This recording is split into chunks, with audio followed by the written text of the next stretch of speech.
एक बार गौतम बुद्ध अपने शिष्यों के साथ गुजर रहे होते हैं। बहुत देर वन में चलने के बाद बुद्ध और उनके सभी शिष्य एक विशाल पेड़ के नीचे बैठ जाते हैं। उस पेड़ के नीचे एक अलग सी शांति थी। सभी लोग उस शांति को अनुभव कर रहे थे। कोई भी एक शब्द नहीं बोलता। कुछ देर बीतने के बाद गौतम बुद्ध का एक शिष्य उठता है और बुद्ध से पूछता है, बुद्ध, मैं आपसे एक प्रश्न पूछना चाहता हूं।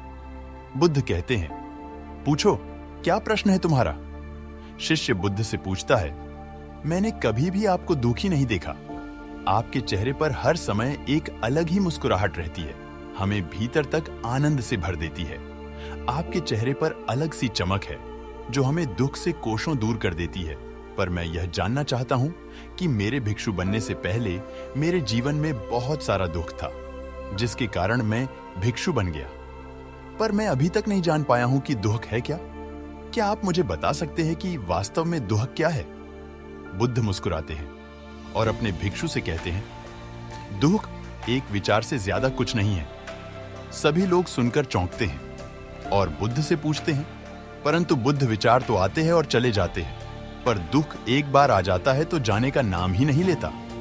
बुद्ध कहते हैं, मैं तुम्हें एक छोटी सी घटना बताता हूं। एक नगर में एक धनी शेठ रहता है। उसके पास एक वफादार नौकर होता था। वह शेठ अपने नौकर पर बहुत विश्वास करता था। वह शेठ अपने नौकर कभी भी किसी बात के लिए भी शक नहीं करता, क्योंकि उसका नौकर वास्तव में ही बहुत ईमानदार होता है। एक बार उस शेठ को किसी काम से बाहर जाना पड़ा। 2-3 दिनों के बाद जब वह शेठ वापस लौटा तो वह एक कीमती सामान लेकर आता है।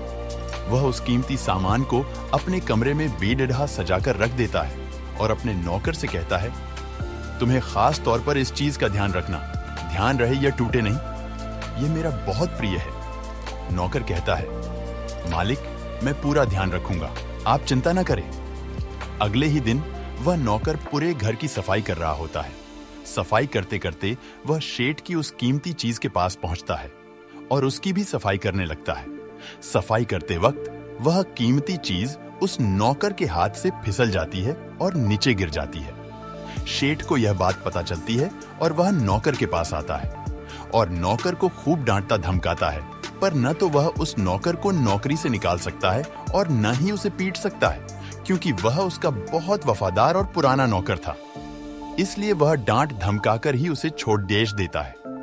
शेठ अपने उस कीमती चीज के बारे में सोच सोचकर बहुत दुखी हो जाता है। रात होती है और शेठ अपने कमरे में लेट जाता है। शेठ को नींद नहीं आ रही होती है। वह बहुत बेचैन होता है। बेचैनी के कारण शेठ अपने कमरे से बाहर निकलता है और देखता है कि उसका नौकर निश्चिंत के साथ खराटे लेकर सो रहा था। वह यह देखकर और क्रोधित हो जाता है। सेठ सोचता है, इसने मेरी इतनी कीमती चीज तोड़ दी और इसे बिल्कुल भी चिंता नहीं है। मुझे यहाँ नींद भी नहीं आ रही है और ये आराम से सो रहा है। सेठ अपने कमरे में वापस चला जाता है। अगले दिन सुबह सेठ सोचता है, मैं इस समस्या से कैसे निकलूं?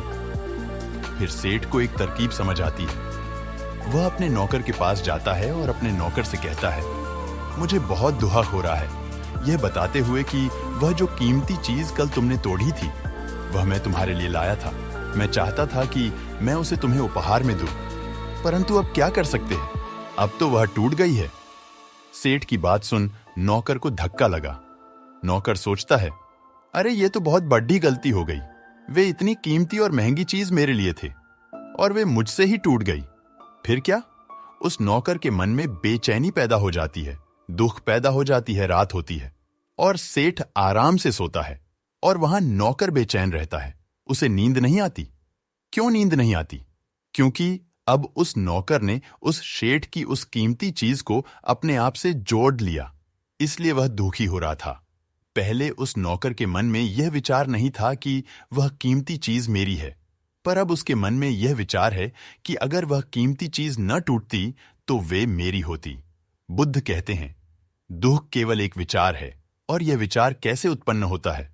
अपने आप को किसी चीज से जोड़ने से। हम जिस भी चीज को अपने आप से जोड़ देते हैं वह चीज हमारे दुख का कारण बनती है। लेकिन वास्तविकता तो यह है कि कोई भी चीज हमसे जुदा नहीं सकती। हर चीज आपके पास है, आपकी है, पर कुछ समय के लिए। कुछ समय के बाद वह आपसे दूर हो जाएगी। उस दूर होने की घटना को स्वीकार करें और आगे बढ़े।